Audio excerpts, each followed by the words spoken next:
I'm also going to start recording it as soon as it goes live. Oh, wait, we don't need to record it. Oh, yeah, we do.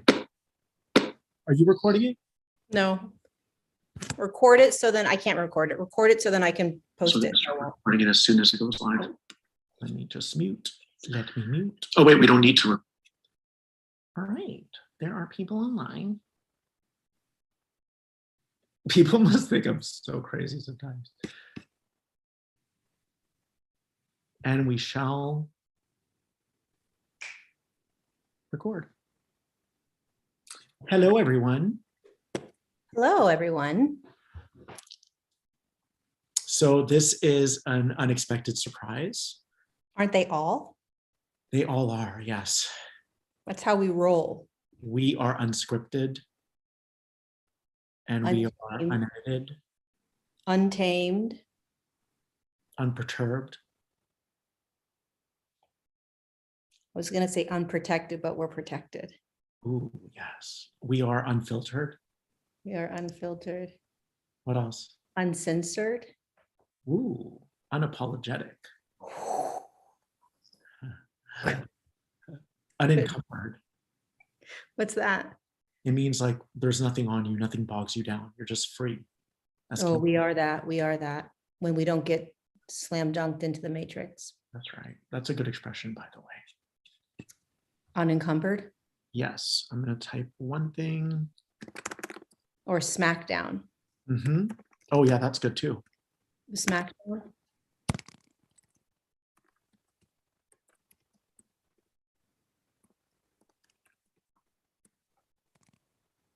I wish I had a light around me that's better.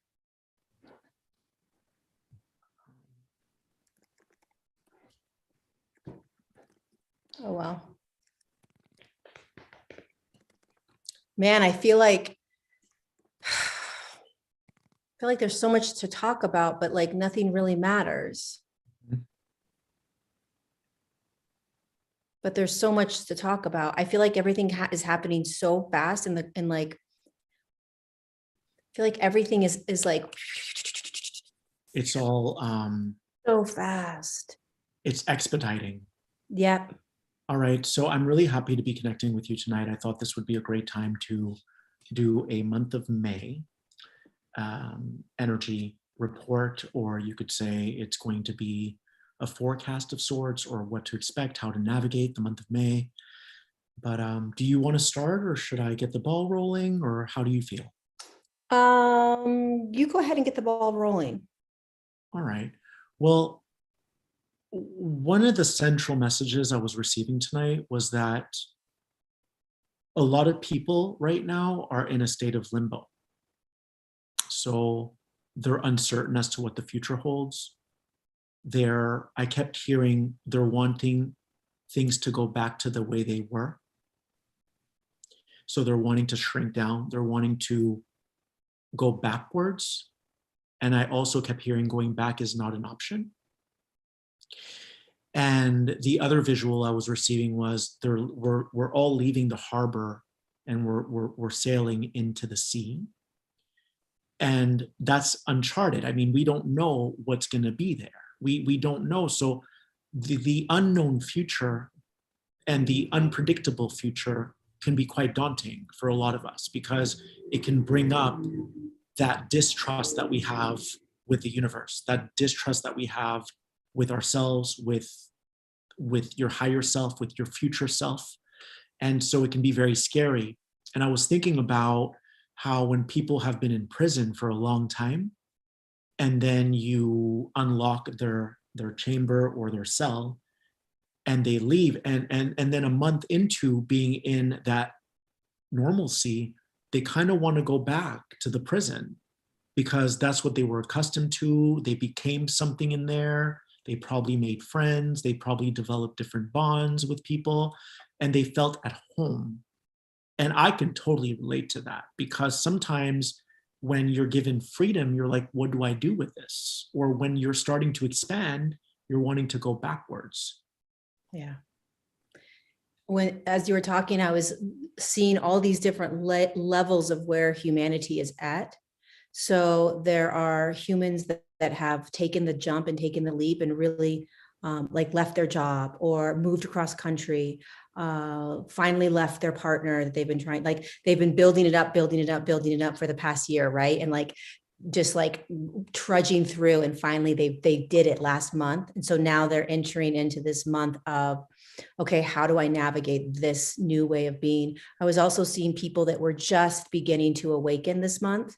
And so it was like, oh my God, what is this trauma? What is this experience I'm having? What is all of this that I'm feeling? And then I saw everything and anything in between. So I'm tapping into like there is so much happening in the collective right now in May, more than in any other month I've ever really connected into. Because I think, like you said, it's settling in that this is our reality. This is what we're in. It's not going back. And one of the things that we are all doing right now is we are evolving. And so when you evolve, you have to you let go of old, you let go of the comfortable. And many of us are doing that, right, in different ways and in different levels of letting go of the old, because the old is so comfortable. And the month of May, for what I was receiving this morning, was it's a massive kick in the butt for all of us, no matter what level you're at, because the frequency on the planet, we've sped up, right? So things are happening a lot faster now. And so there's this kick in the butt wherever you are, to no longer try to plan, to no longer try to make sense of things. So this is what we do, right? As humans, we plan, we make sense of things. We try to organize everything into like these little to-do lists. We get all of our ducks in a row. And we're going to start to notice that we're going to be pulled out of that way of being. We're going to be pulled out of that way of being. It's like, just go, just do, just jump, just change, just do it, because it's a pattern or a hamster wheel. When you do those, okay, I got to get all my ducks in a row. Okay, I got to plan this. Okay, I got to plan that. It keeps you in that. It's almost like a defense mechanism that kind of keeps you in the old. So a lot of us are going to be feeling like we have to trust that what we are being pushed into is for our highest good. Yeah. That higher self has us, right? And even those of us that don't know what higher self is, or is just tapping into it, we all know what spirit is, right? We all know what spirit is. And so we're starting to, many of us, step into this place of, what if spirit has me? What if spirit has me? What if higher self has me? Instead of trying to navigate it through the mind, the linear mind of making sense of everything. Which is really just a myopic view. Mm-hmm.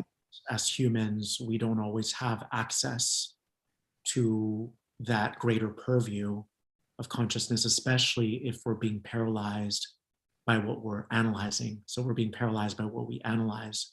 And I love that you said we're being pushed into not over-rationalizing, not overthinking, because what I found is that when you start to get bombarded by those insidious thoughts that have a consciousness, every thought has a consciousness, these thought forms have a consciousness, it can be more difficult to climb out of that, because those thoughts are at a certain frequency.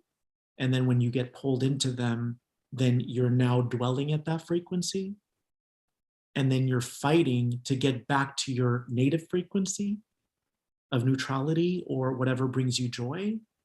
But you end up going down a rabbit hole, because one thought leads to the next and it snowballs into more and more. So there's a multiplicity of thoughts that I've been today. I got this perfect analogy that you're getting bullied by these thoughts. You're getting picked on by these thoughts. They're intrusive. They bombard you. And you're going to love this, Lorie. the only way that they can intrude you or pick on you is if there's a part of you that is still trying to control the outcome. Right.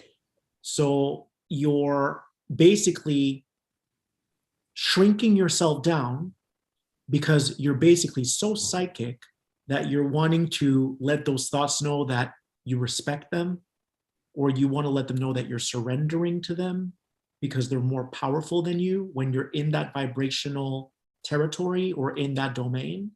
So you shrink yourself down, but it's mostly stemming from a victim consciousness of you're still needing something from the future outcome that you're trying to generate, as opposed to saying that your higher self is outside of that sphere. So there's no way that you can clearly see when you're in that state or in that space, because now you're blinkered like a horse and you're like, I'm just trying to get back in my center. But you're actually distorting yourself. And so your higher self, and for this talk, I almost want to call it the future self. Your future self in the quantum field, because time is linear, already has you. Like if you link into that intelligence of your future self, it will notify you, I would never have allowed you to leave the prison, or I would never have permitted you to leave the harbor if I wasn't going to take you places. So that's why going back is not an option. We can't go back, because then we're hanging on to what's familiar as opposed to moving ourselves into the unfamiliar, which isn't unfamiliar to the future aspect of you that made it. Right. That future aspect of you is a physical being. Right. That future aspect of you already made it. And so a lot of the resistance that we feel is us being in diametric opposition and in objection to that future aspect. Mm-hmm.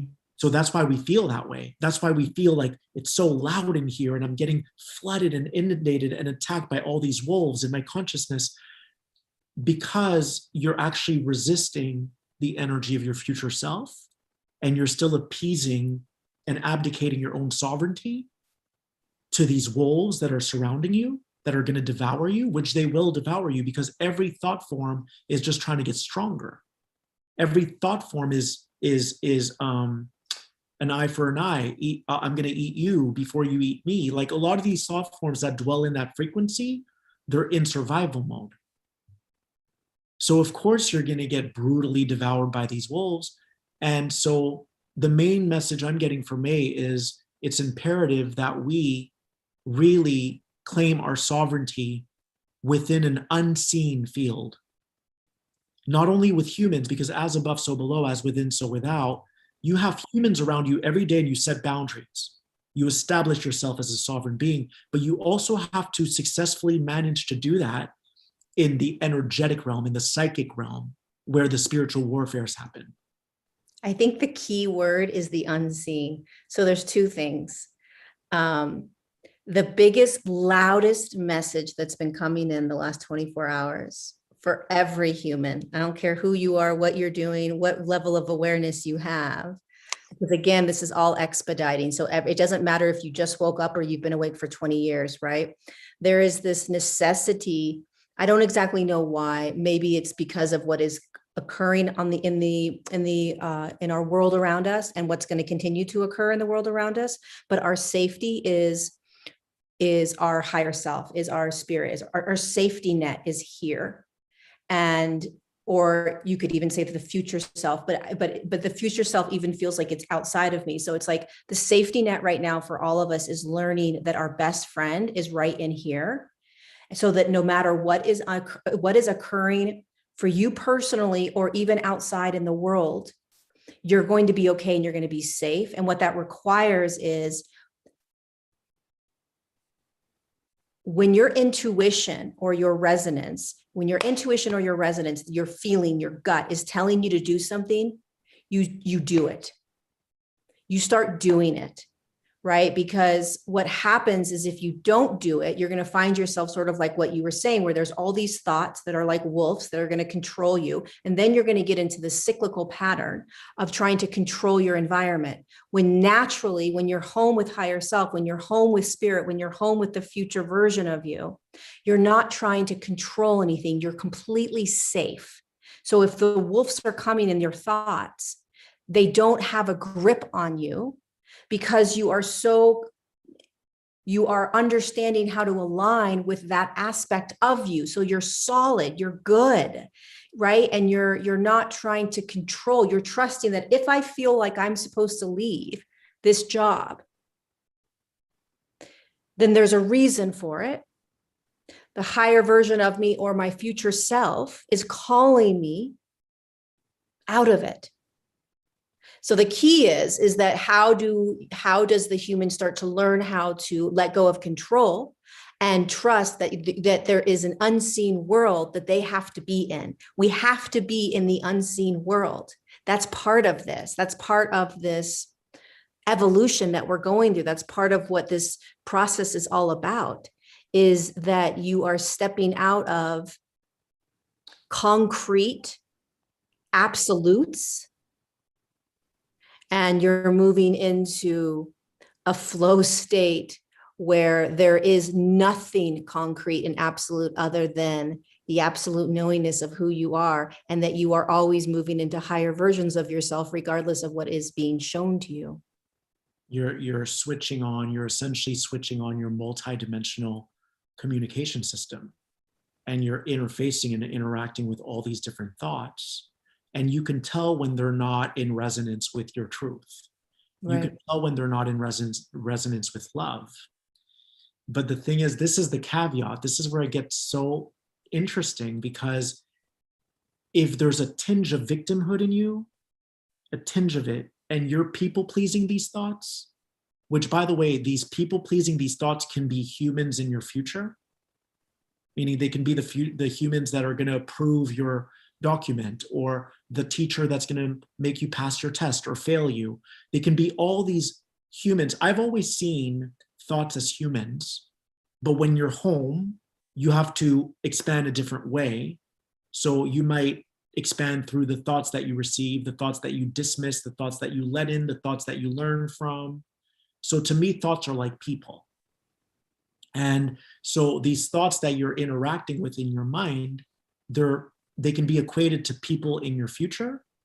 And why are you shrinking yourself down? Because that's the tough one. That's the tough part, because we've been shown in life that when you're like, yes, yes, and you're very polite, or you do dim your light down, or you do diminish your sparkle, that those people feel a sense of power, and then they'll give you what you want, because you're basically submitting to their ego. But that's still an ego game. So what I've been called to today and yesterday, because I went deep in a rabbit hole, okay, this is my advice for the month: don't go into a rabbit hole, because it's really difficult to pull yourself out of a rabbit hole. But the main message I got was,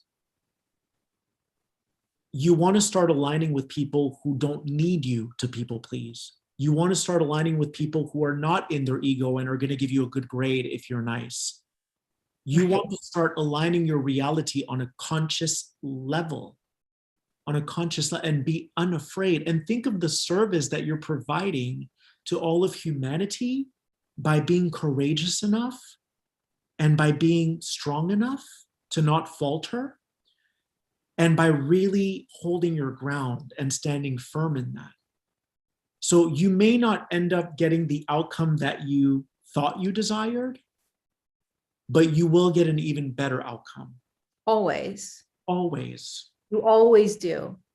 You always do. From my experiences, I've never been left flat on the floor. I've never been left destroyed. I've never been left, I've never been not taken care of.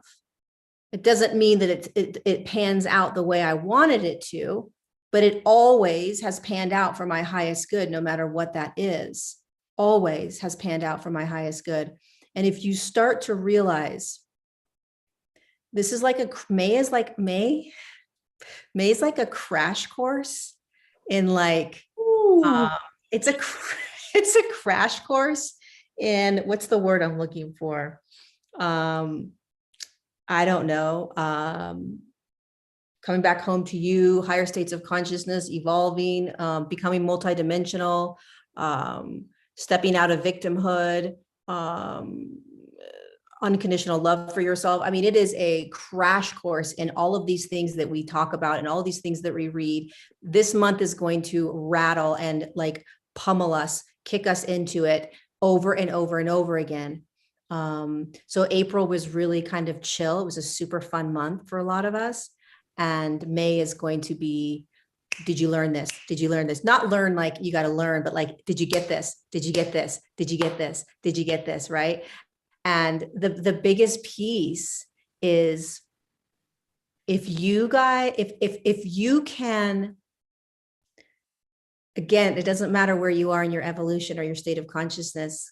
If you can, in everything you do, every relationship you have, every argument you get into, every uncomfortable feeling you have, every moment, every time you go down into the depths of the hole of whatever's you're experiencing, if you can remember in that moment that you are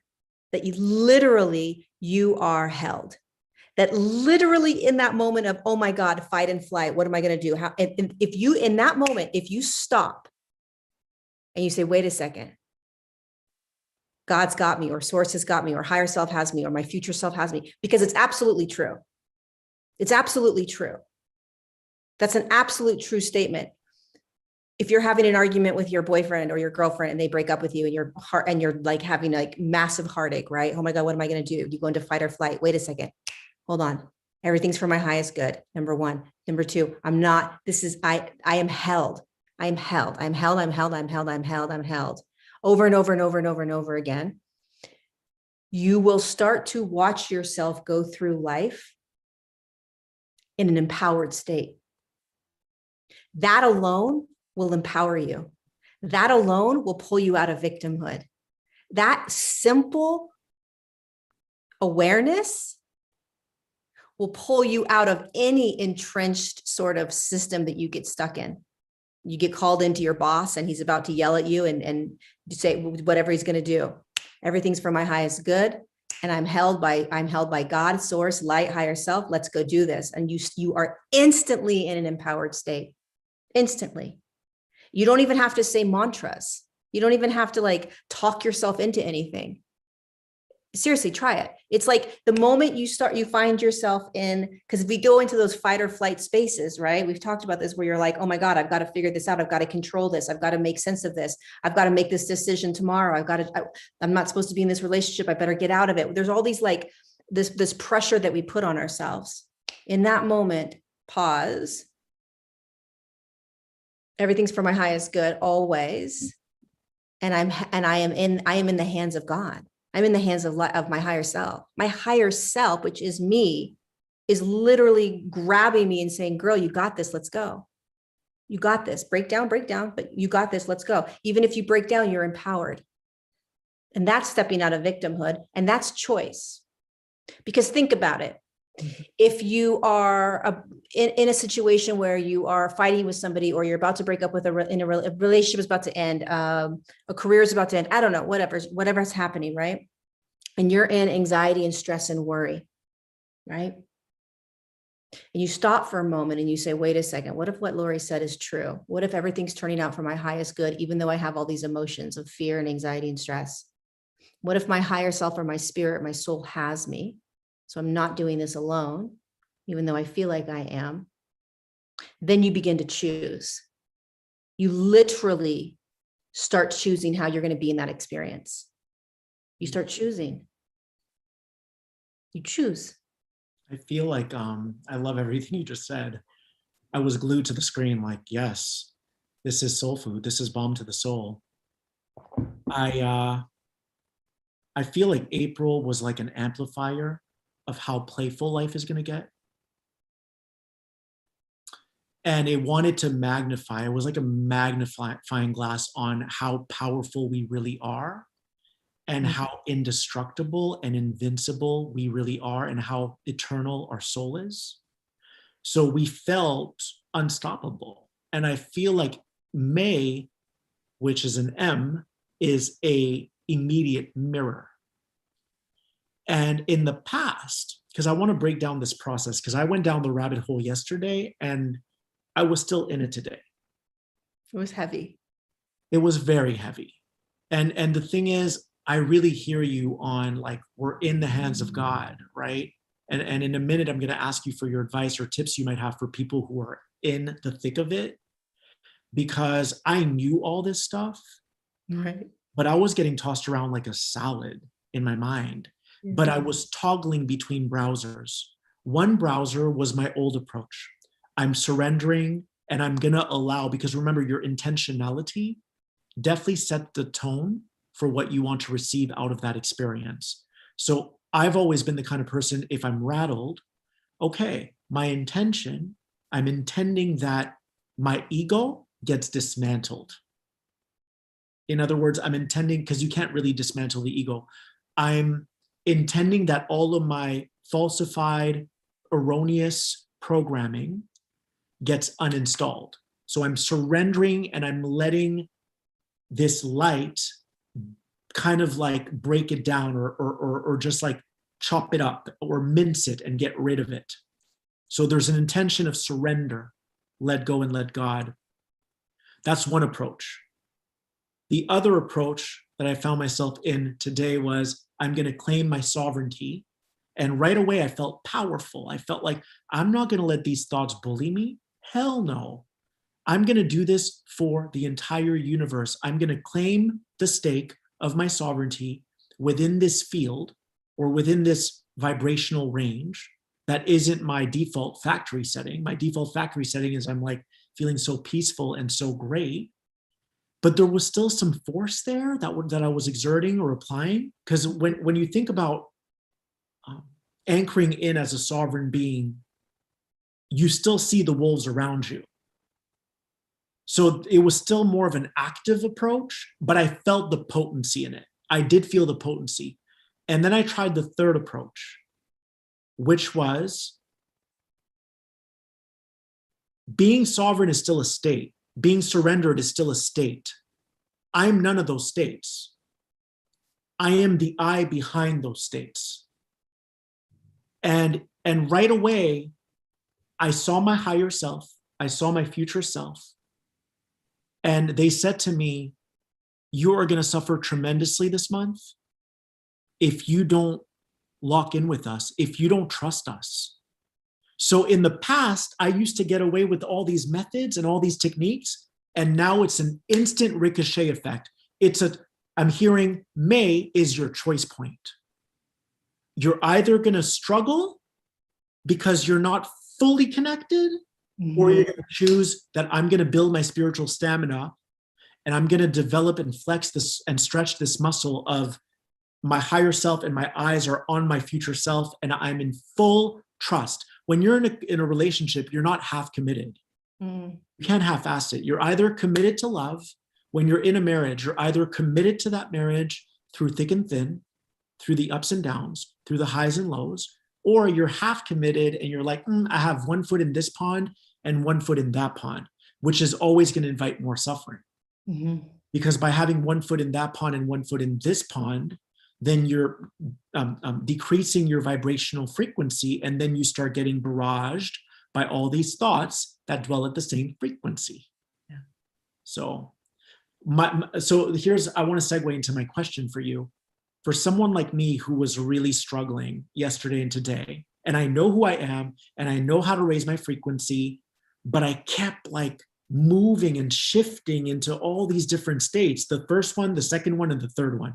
The surrender to these wolves, let them devour you, because that's just your ego that they're devouring. Okay. The second one, which is claim your sovereignty, which is more of an active anchoring. And the third one, which is I trust that all is well. And that felt good. It drowned out all the noise. It was one of those moments in the movie where all the sound goes away and it's just pure stillness. Yeah. But what advice would you give to someone like me who knows how to do it, but they're still in it? They're So still funny. First of all, you totally nailed May energy. You nailed May's energy. That's what I like. Like whatever you said, because I don't remember because I was in it. So I can't remember exactly what you said, but you nailed it. It was something about how there's a choice point or something you were talking about. You nailed it. So here's the thing about when we get pummeled back into sort of a fight or flight state, which when I talk about like when we say fight or flight, it's that moment where all rationale goes out the door and you literally become an animal and you're just trying to survive, right? Like, listen, get out of my way. Shit just hit the fan. I've got to figure out my life. And that's fight or flight, right? Whether it's your car broke down, your husband literally just walked out the door and you had no idea, you just got called in and you lost your job. Just those moments where you're like, oh my God, fight or flight, right? So in those moments, because I think you're absolutely right about May and going forward, we are literally being pummeled into stepping into absolute surrendered states over and over and over again. Or embodied states, meaning that I, lower Lorie, lower self Lorie, ego Lorie, is really actually not in charge. And by the way, P.S., she's never been in charge. The higher self has always been in charge, right? So there's this illusion that I'm in charge. And so what's going to be happening to us in May is you're not in charge. You might want to let go of the reins and figure out how you're going to navigate this very dense, intense world that you live in, because it's only going to get more intense. So the intensity of the world is not going to lessen. What's going to happen is that we are learning how to navigate the intensity as our bodies are increasing in frequency and we're becoming more aware. So I think that you have to act. You have to do you have to take action. Yes. You can't just, also, you're going to love this. This perfectly depicts the month of May. Perfectly. Okay. I go. Lori's driving her car and Mhm. she's tired Mhm. and she starts falling asleep at the wheel, meaning going unconscious. And I'm Yeah. like, you're falling asleep. Yeah. That's the month of May. The month of Yeah. May, you have a sergeant in your ear, which is your higher self, future self. That's like, hey, you're suffering. Come back. Hey, you're suffering. Tilt your chin up. Hey, you're suffering. Keep your eyes on the road. So it's like there's which is so auspicious, right? Because it would be an understatement to say that we don't have energy assistance forces guiding us, because they're all up in our grill this month. These forces are all up in our grill. They're not going to let us get away with the old way. They're Bingo. not going to go back to jail. Bingo. They're not going to let us go back to the harbor because we get scared because there's a little lightning bolt. Right. They're like, hey, Lorie, you're falling asleep. Chin up, chin up, chin up, chin up, chin up, chin up. And you're going to be forced to entrain with this higher frequency.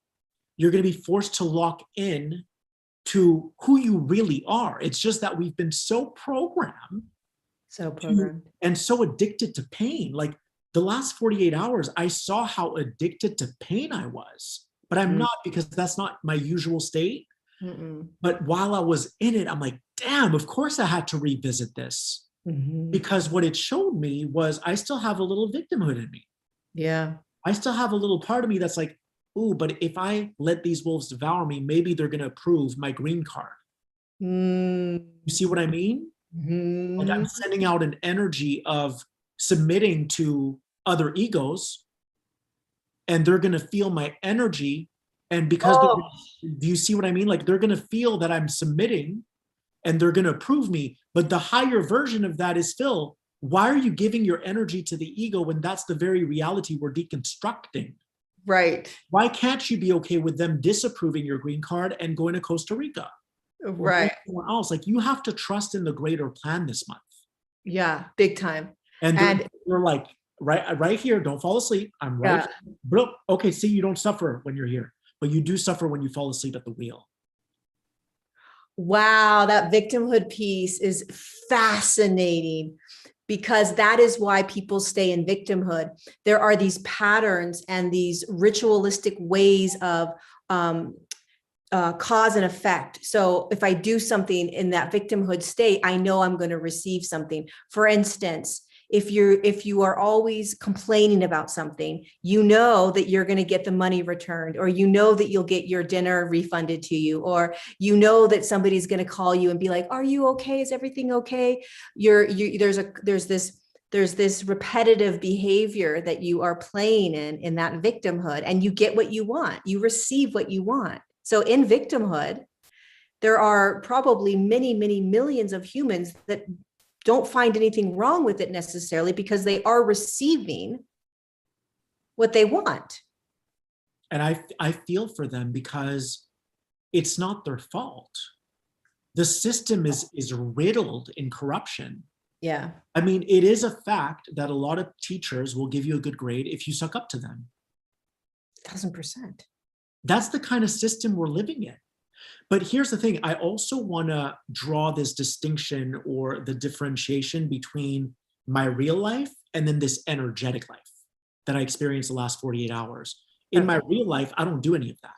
Yeah. But when you're in that energetic realm, and you've just got hit, like doozied, you've just got whammied with a 2x4, and now you're down in the dumps, you start to see how that there was still a residual in your body. Because otherwise, if there wasn't, you wouldn't have responded that way. Right, because it's a more subtle realm, but it's the realm where there's warfare. Yeah. But in my physical life, I have a hold over it. Like, I would never do that in my physical life. Got it. But for some reason, in other words, okay, so in my energetic life, I did it the last 48 hours. But once I would get to the physical event, I wouldn't do it. You see what I mean? Yeah. I've already mapped it out. Yeah. It's still a form of manipulation, but Yeah. what I'm saying is, in my everyday physical life, I'm not in that state. Right. I got whammied yesterday, whammied. But I had to get whammied to see that there was still a leftover in my body. And it was teeny weeny, but it wasn't teeny weeny when I was in it. Not at all. It was really large. It was like zoomed in, like, wow, I'm rattled right now and I don't want it. And the truth is, it's not people's fault, because when I'm in that state, I don't want to manipulate. When I'm in that state, I don't want to suffer. I genuinely don't want that. Like, I'm trying to get out of it. Yeah. I think a lot of people feel that way when they're whammied like that. They don't want to be in it. They don't want to be in it. They don't want to be in it. No, it doesn't feel good. I also think that there are millions of humans that are in that all the time, and they're used to it, right? So there's like these layers of the experience, because I think that a lot of humans live with that type of underlying fight or flight, anxiety, stress all the time. God bless them. I don't know how they do it, right? But when you awaken, you've got the radar is on you at all times. So you're acutely aware of everything that you're experiencing. You're acutely aware of how you're behaving and how you're thinking, all of it, and I think the piece around what is happening, what happened to you, and what may happen to other people and what is happening to other people is, there is when there's a lack of control, so you no longer have control, right? Then there's almost like the knee-jerk reaction comes out, and everything that you've all the states of consciousness that you're in normally, you don't even know where they are, right? They're gone, because the sense of control that you normally sort of have naturally when you're being in the aligned state gets thrown off course when something rattles you, pulls you off course. You now don't have any control. You now feel like your boat's about to tip over, and you're just trying to figure out how to come back onto the boat and get realigned. And I think the key here in your experience, at least what I got from it, was when I get pummeled, when something happens to me and I am thrown off course or off alignment, how? Because I deeply believe that we will continue to have these experiences throughout our life. It's not like we're never going to. The key is, how do I not get pummeled? Yes. How And do I not get how do you pummeled? not get pummeled? Also, if you do get pummeled, I like that you said you get thrown off your center, or you said thrown out of alignment. I was also getting you get thrown into the basement of your trauma, like into the basement of, or the underbelly of your trauma, that thing that's been with you your whole life, but maybe you felt it from afar. But when they thrust you into the core of the trauma, it's recognizable, right? Like I recognized it. And it was like, Phil, we're gonna have you move back into this site because we want you to decide what you stand for. And I will always stand for the highest. Meaning, so if I have any advice for people, it's when you are getting thrown around or you're getting chucked around and you're being bombarded by these psychic attacks, while you're in it, try to, well, number one, don't sign on the dotted line, meaning don't accept anything, and keep affirming and reinforcing what this opportunity is offering you. So for me, the opportunity was, I'm choosing to be sovereign in every domain. So if I can be sovereign in the midst of my trauma, then that trauma, i.e. programming of the matrix, because we're not born in this world with trauma. I feel like there's so much control and programming on the world, but we do absorb it. But if you can have a dialogue with yourself and choose, then I rest assured that you're not going to stay in it much longer and you won't have to revisit it. What you said about the trauma piece is so huge, because I was thinking back the last week, like what the little tiny pummels that I had, they were not as big as your pummel, but like the little tiny pummels that I did have is around like a core trauma that I have. And it's interesting because if you can get past the first layer of what you're experiencing, the green card, or for me, changing rooms and having this financial thing happen and whatever, right? If you can get past that first layer, because it's not about that. It's not about the green card. It was never about the green card.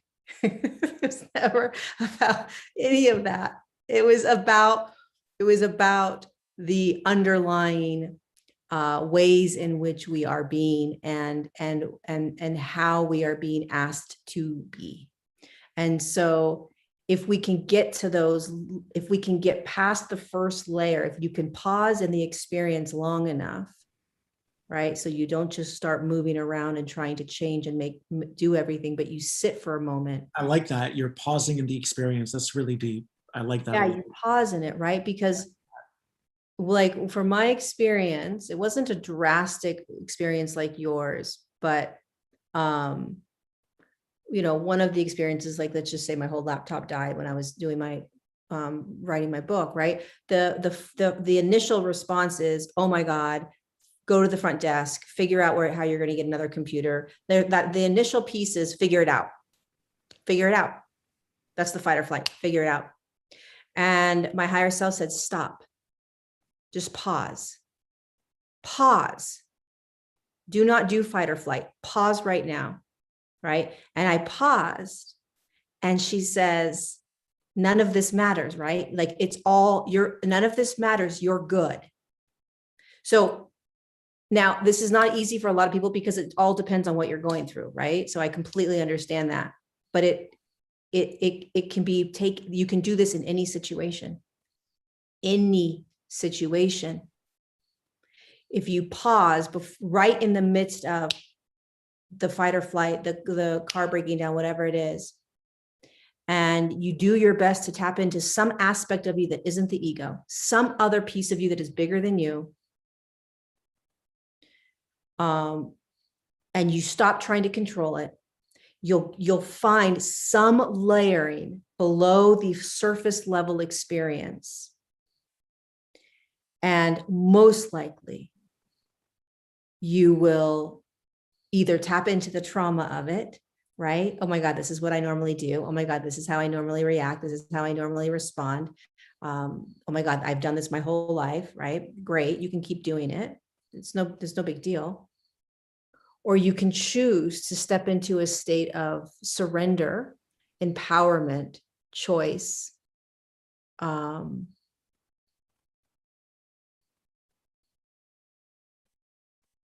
that piece that is, it's not that you're going into like worst case scenario, but you're going into none of it. What if none of it matters? That's what I thoroughly believe. I believe that none of it really matters. And what I kept getting repeatedly today was, as long as you are sovereign in all that you are, no matter where you're thrust, and you trust the process, you trust the unfoldings,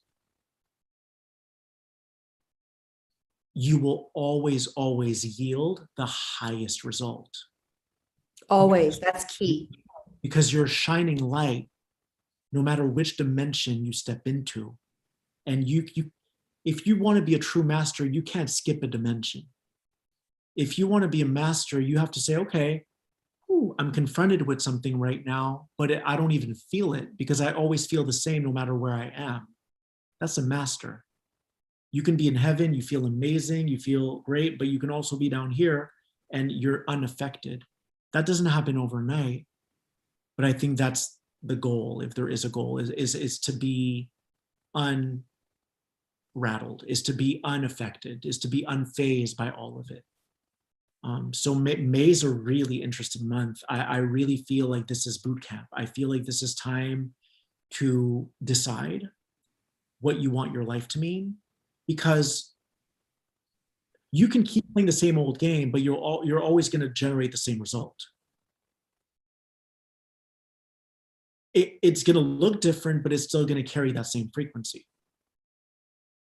And I think you talked about this in your video today, actually. You were saying that you have to commit. So in other words, if you're choosing to go big or go home, like for me, I'm choosing to be in the US. I'm choosing it. Then I need to, no one's forcing me. I'm choosing it. And I think you talked about stuff like that in your video today. If you're choosing something like you're going to be in this marriage right now, you're only going to perpetuate your own suffering if you complain about it. Because no one's forcing your hand to be in that marriage. No one has a gun to your head saying you have to be in this marriage. So you're either committed or you're not. You're either committed to your higher self or you're not. But you're going to welcome in a lot of disturbances and a lot of disruptions and a lot of discord if you're fighting yourself this month. Yeah, it's a massive. The only way I can describe it is pay attention to how often you are being asked to let go of control. Pay attention to how often you are playing the victim, and blaming other people. Pay attention to how often you are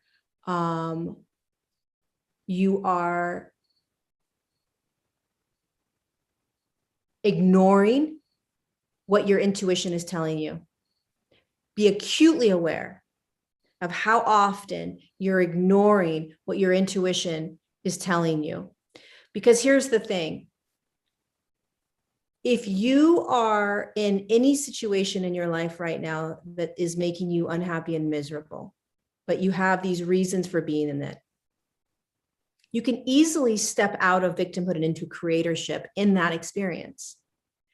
Stepping out of victimhood and into creatorship and into an empowered state and into taking ownership of what's happening doesn't mean that you step out of something that you're unhappy in, right? What it means is that you take complete self-responsibility for it. You're empowered in it. You're choosing it, right? You're committed to it. I'm in this. I'm choosing this unhealthy relationship. Go ahead, girl, you go. I'm choosing to stay in this job that I can't stand. Great. That's very different. That's a very different energy, because your higher self is going to cheer you on. It's going to hold you no matter what you're doing. Okay. But on an intuitive level, you're going to know this job isn't for me. Okay, great. But when you're in the job that you don't like, and you're miserable in that job, if you can find yourself in an empowered state, I'm choosing this. I'm choosing the way I'm responding. I'm choosing the way I'm walking into this job. I'm going to choose it until I have the strength to step out of it, right? When you find yourself doing that, you will find yourself out of it much faster. Yes, because just as you said, I'm gonna find the strength to step out of it. What I heard is you won't even have to step out of it, because the universe is going to eject you out of that situation. Because if you've already mastered that realm of working at Starbucks or wherever, and nothing throws you off your center, Yep. and you're of no use there. Exactly. You're of no use. Yeah, you master it. Because here's the thing, you might debate with me and say you are of use because then you're the beacon of light for everyone around you. But this journey isn't just about the people around you. It's about your constant and continual expansion. So if the universe feels like it can't promote you into a higher level within that job or within that relationship, then of course you're going to get ejected out of that situation, because you've become the master within it all. And now you're going to go master another game. Yep. Just keeps going. You just keep jumping. You're like, okay, what's next? What's next? How many times have you and I spoke and we're like, okay, we beat this game 100 times, let's play again. Like we talk Every day. We talk about one thing and we tackle it from different angles. We're like, okay, we beat that game. What next? Right. What's next? And every day they give us something new. Every day we crack a new code.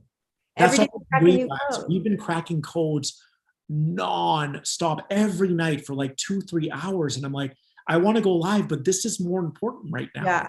But you know what? That's cracking a code. This is really important what we just said, because what happens to humans is they're in a relationship they don't like and they're miserable. They're in a job they don't like, they're miserable. They're in a home they don't like, they're miserable, right? And what happens is that they don't know how to, it's not necessarily about stepping out of it.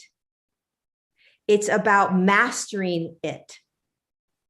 So, because a lot of people are like, I don't know how to get out of this. I don't know how to get out of this. How do I get out of this? How do I do this? I got to plan these things, right? And it's not about that. The way you crack this is that you literally empower yourself in it. So you start to say to yourself, I'm choosing this.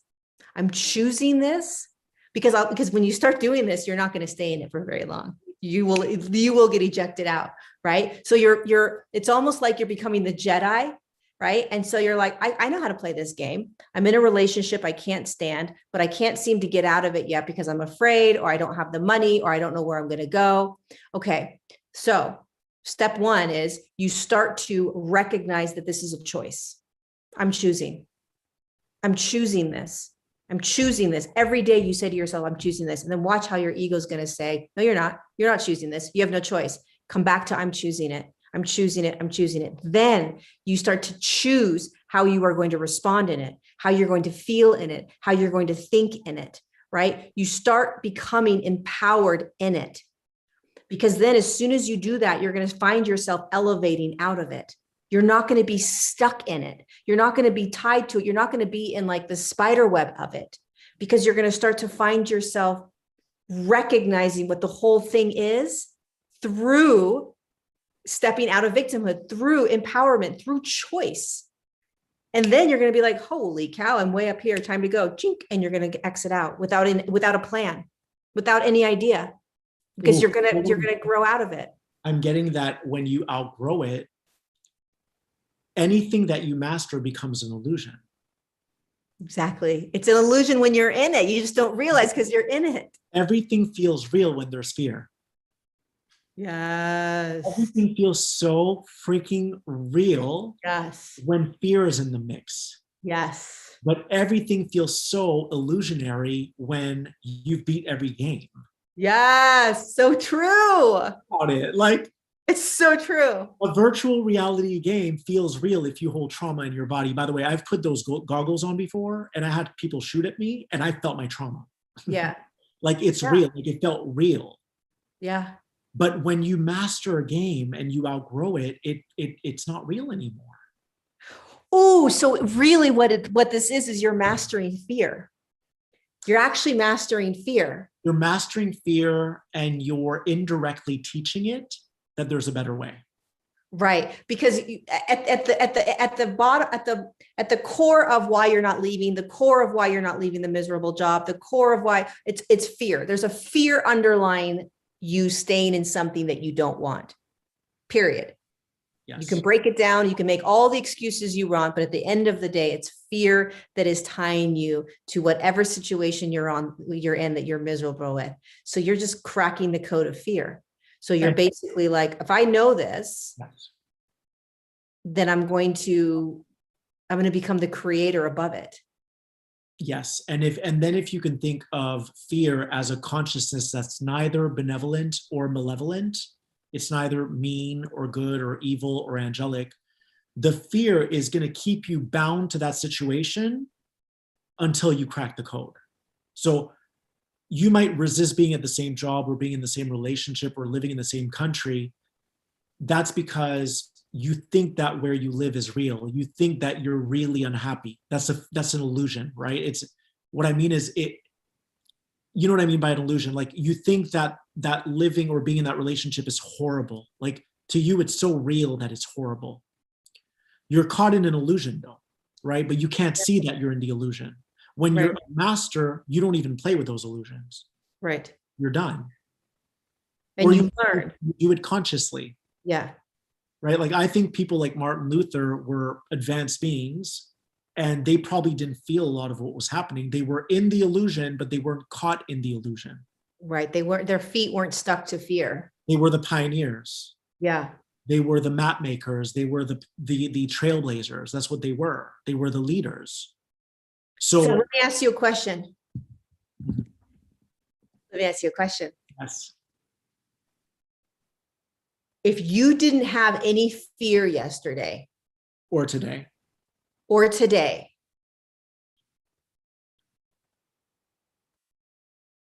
would it have been easier to remain in a state of awareness or a state of consciousness that would have felt more comfortable while you navigated it? Or was it beyond fear? What's so fascinating about this, I knew that the fear that I was feeling wasn't mine, but it took over me.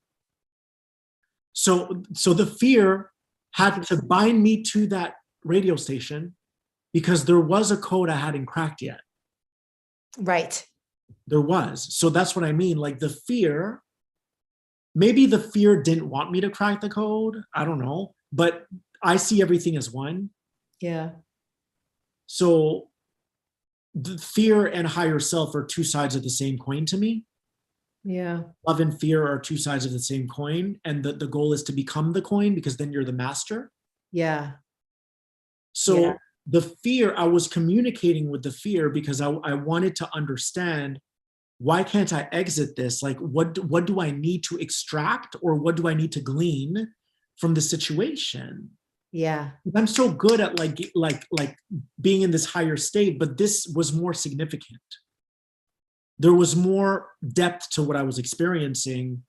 And what I saw was that there still was an aspect of me that wasn't claiming my sovereignty with all these people who are in charge. I was shrinking myself down, which was an egoic aspect, which you could say ties in with fear. But it was in my basement. It was unconscious. But I was ready to become conscious of it. It's not like I want to perpetuate this. Right. But sovereignty is something that has really come into my focus in the last 2 years.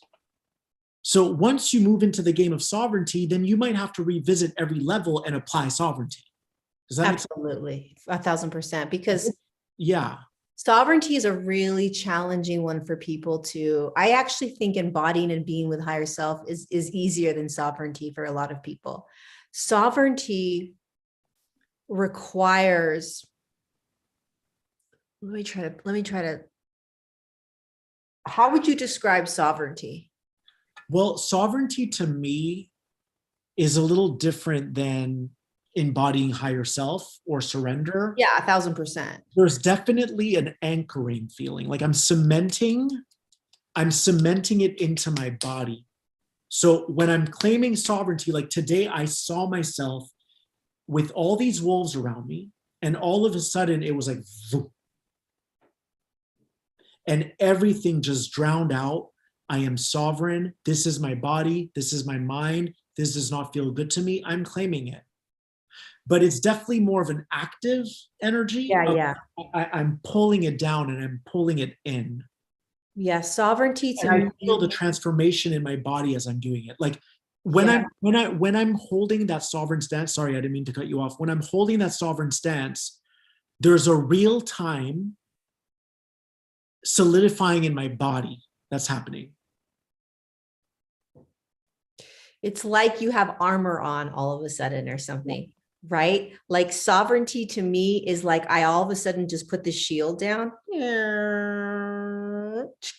Off I go. And I'm like, I'm solid. I'm good. Nothing's going to impact me. Nothing's going to pull me off kilter. Somebody could come in and just start raging around the kitchen, and I'm sovereign. I am solid in my beingness. You're not going to internalize it. It's never Nope, become, it's never not going to me. walk through the doors of your dimension. Nope. Sovereignty to me is an installing of your sovereign technology. It feels like you're installing technology in your body. Yeah, because you have to, you are doing, you're at, you have to hold the action of it.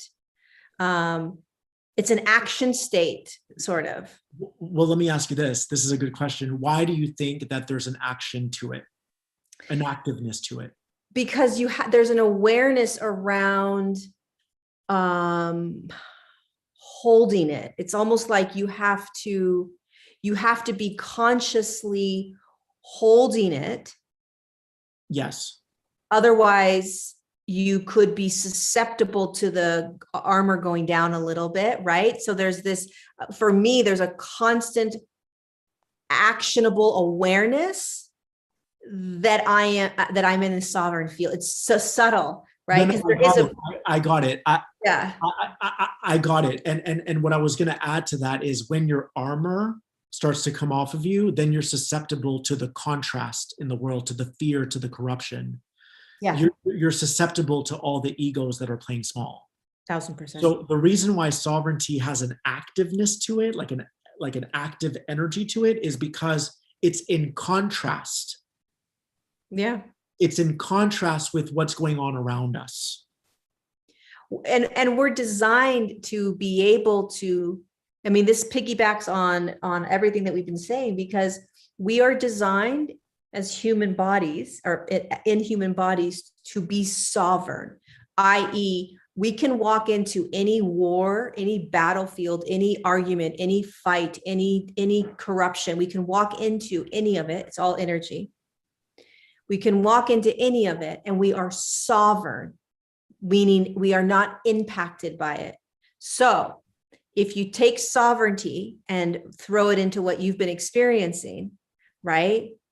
There's a beautiful lesson in that, because I mean, there's so many little lessons and gems in what you've experienced, but one of them is, if you know that you are sovereign in everything that you're experiencing, first of all, victimhood is gone. It's not even the same atmosphere as sovereignty. It doesn't even hold, you can't even say sovereignty and victimhood in the same sentence. It doesn't exist. When you're sovereign in those moments that you're having the fight or flight or whatever you're experiencing, there is a state of, I've got this, I'm going to nail this, get out of my way. That kind of feeling of like, So it's not a surrendered state. It's more of a, nobody's going to break my stride. You know, that song, nobody going to break my stride. So you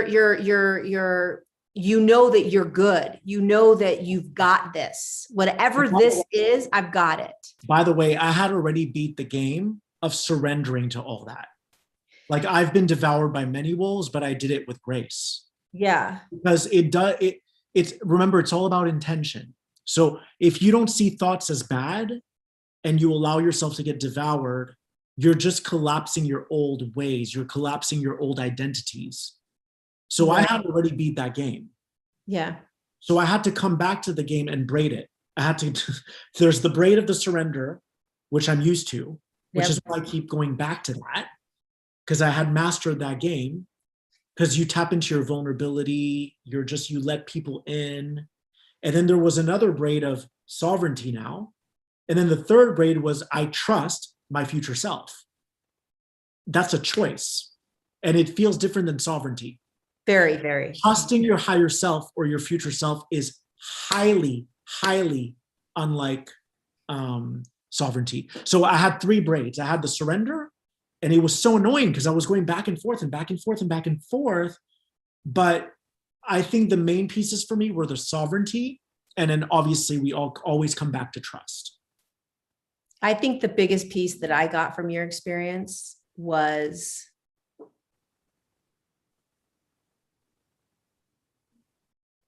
how do I say it? Do you hear that? No. You don't hear the buffalo right behind me? You don't hear them making that noise? I hope you guys are enjoying the live, by the way.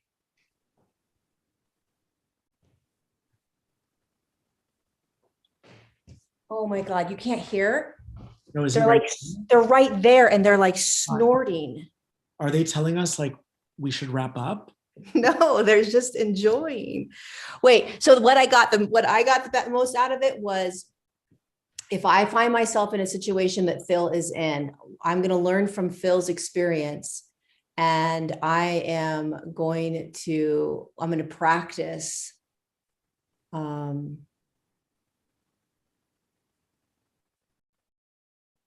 I think the biggest piece is the pause before the fight and flight, the pause. Yeah, I think that the main piece is, don't let them throw you down that rabbit hole. You can't. Because as soon as you plummet in your vibration, as soon as you're down in the dumps, you do get devoured.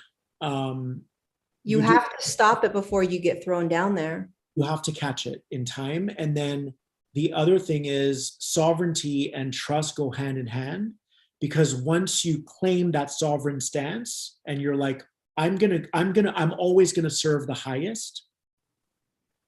I'm always going to serve the highest, even if things don't go the way I thought I wanted them to go. It'll always lead to the highest outcome. Thus, I'm choosing to trust the process that's already been achieved by my future self. In other words, my future self is requesting that I be sovereign because my future self already made it. In his physical body or in her physical body, my future self already made it. So my future self is training me to be sovereign so that I get ejected out of this realm. And so that I always trust the higher unfolding. Well, this is key, because this is a big piece. I'm just tying it all together now. Like, this is so awesome. The higher unfolding is the canvas that you've already written, the canvas that you've already printed, the canvas that you've already designed. Okay. The masterpiece. The masterpiece that you've already created. Okay. If you know that you've already created the masterpiece, lower self Lorie is going to try to, because I forgot that I've created the masterpiece. Lower self Lorie, ego Lorie, is going to try to control every aspect of every move, of every paintbrush, of everything. I'm going to try to control all of it. And the role, the lesson, or it's not even a lesson, the the way in which I am being asked to be in every single moment now is to literally put down the paintbrush of trying to control everything, of having an expectation or a judgment around how any of the canvas looks in this now moment. Because remember, the masterpiece is already done. If I know the masterpiece is already done, I'm still creating, I'm still intending, then I will trust so deeply in every single thing that is unfolding in my life. I will never doubt. I will never question. Oh, I would never hold on to. I would never go back. None of that would be in my reality if I held so firmly to the knowingness that the masterpiece is already done, which is our sign, which is your blueprint. can I share a beautiful message I'm getting for everyone? And then if you want, we can close, but this is so perfect. Even your dark moments, like my dark moment or whatever dark moment you might have out there, right? The dark moment is the brushstroke of that masterpiece. Oh, Oh my God. So it's like the masterpiece is a masterpiece because it's multidimensional. The masterpiece is a masterpiece because the painter felt like shit that day and was like, phew. And you are that brushstroke. You are that color on the canvas. And you have to remind yourself that it's just a stroke, but that the masterpiece gets done. yes. Completed. Yes. Think how brilliant that is. Yes. So this didn't feel good to me, but it's going to make the masterpiece a masterpiece. Right. And so just let myself be the stroke because it's temporary. Yep. Wow. That is so good. That is so good. Imagine if we held the moment that you got the call, the moment that you got the email, the moment that you got the smackdown. If you overrode it with, okay, this is a part of the masterpiece. This is a part of the masterpiece. This is a part of the masterpiece. I feel like it would be, there would still be aspects of you that would fall. There would still be moments, it would still be difficult to stay out of it. But I think it helps when you hold that perspective. You have to, because the masterpiece wouldn't have the impact it has on people if they half did that stroke. Right. Right. So you might fall really deep because he meant it when he was angry, or he meant it when he was passionate. He meant it. And you're like this frequency that's in slow motion going, fuck, this is lasting 3 days. Oh my God, 4 days, because time doesn't exist, right? It's the intensity of that brushstroke. Right. I just love that. Like, I'm literally just temporary. Exactly. Everything is. To a greater whole. Yeah. This moment belongs to a greater whole. This moment is just a moment that's going to be remembered as a little blip. And if you're always intending for the highest good, right? So you're intending things. I mean, this can go into a totally different tangent. We won't go there, but when you intend from higher self as opposed to ego, you will move towards the masterpiece a lot faster. So meaning if you intend for things or manifest the way we love to manifest in this world, right? I like where you're going. I like it. If we manifest from ego, which is, these are the things that I need externally to make me happy. These are the things that are going to fulfill me. This is going to make me look like a really successful person, et cetera, then you are literally veering off the canvas, right? And you're starting to create these other little pieces. You're starting to create these other little side projects, right? No big deal. But the higher self is always going to pull you back on target of that masterpiece. It's always going to pull you back, meaning if you are creating and intending something and it's not coming into fruition, can you trust that there's a reason for that? Why are you continuing to push and push and push for something that may not be for your highest good? Maybe it's actually the ego. Maybe there's actually something better for you if you just let go of this idea and this notion of what you're trying to intend and manifest that may never happen, and that may actually pull you off course and further away from the actual masterpiece. Higher self is always directing you towards the masterpiece over and over and over again. Higher self knows what better than lower self. Higher self always knows more. And when we follow higher self, we have to let go of those manifestations and desires that we think are for our highest good. Perhaps they're not for our highest good because we're not even aware that the ego created it, right? So this is the same thing with like creating a partner, right? Somebody coming into your life. If you let go of the whole entire idea of it and say, forget it, I just want what's for my highest good, the partner's going to come when the partner's going to come for your highest good towards that masterpiece. Instead of, I'm going to make the partner come because I'm going to do this and I'm going to do this and I'm going to do this. And then some partner may come in because you freaking tried to manifest it so quickly through ego. And then 2 years later, you're back on the same track. Wow. And when you do that, when you veer off course, you're really just caught in an illusion, which isn't going to be a part of that masterpiece anyways. No. Because the higher self is the great artist. Yeah. The higher self is like, lay your burden down. Yep. And let's get to the masterpiece already. Yeah. In other and words, that's what this month is all about. Lay your bricks down and then you're going to vibrate higher. And when you vibrate higher, you won't have to stay in that stroke as long. Right. You won't have to stay in that stroke as long. No. If at all. If at all. Yeah. If at all. If at all. You're right. If at all. It'll be I said this to you. I said this to you yesterday. I will always say this. I deeply 1000% believe that we will never have to suffer again. I don't either, because this is what my higher self told me yesterday. Phil, when was the last time this happened to you? I was like, 10 months ago, a year ago. And my higher self was like, that's pretty good. Like nothing happens to you. Like you have a very peaceful life. Yeah.